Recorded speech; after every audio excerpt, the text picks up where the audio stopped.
Well, everybody knows, quote-unquote, the Christmas story. It's a story of a baby born in a feed trough, in a stable, in a small village called Bethlehem in the land of Israel 2,000 years ago.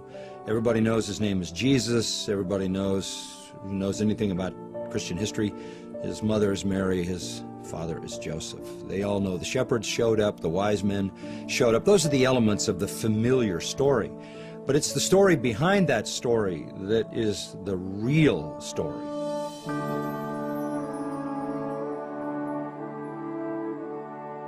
God, the creator of the universe, creates man, creates him without sin, puts him in a perfect environment in the garden.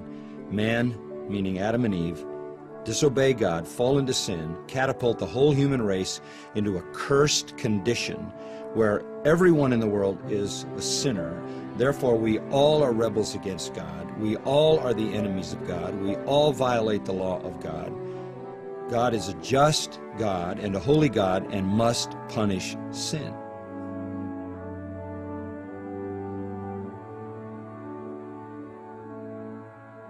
God can either punish all sinners for their sin, and that would send all sinners to hell forever to pay really the unpayable penalty for their sin against him.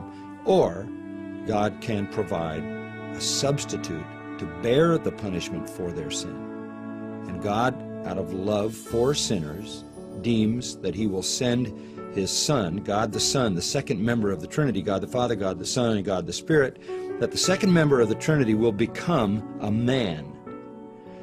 And for the purpose of dying for men. He had to be a man in order to die for men. He had to be God also in order to bear infinite punishment in a brief moment of time.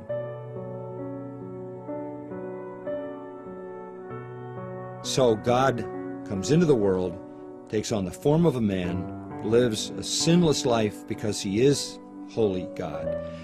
In spite of that, he is executed as a criminal, which from a human standpoint is the worst thing that people could have done to him, but from the divine standpoint is the best thing that God could do, because God puts on him the punishment for all the sins of all the people who will ever believe through human history.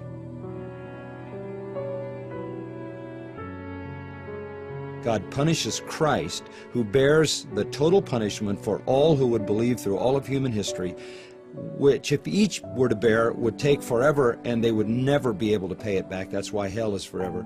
But because he is an infinite person, he bears all of that for all those people who would ever believe in 3 days, fully satisfying the justice of God. God validates the sacrifice of Christ as being perfect by not only did God say, "This is my beloved Son in whom I am well pleased," but he raised him and seated him at his right hand because he had perfectly finished redemption.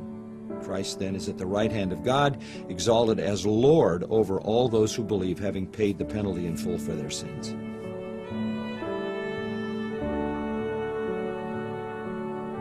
And that's the real story of Christmas, not the shepherds and the wise men and the manger and the stable and 2 people and a little baby.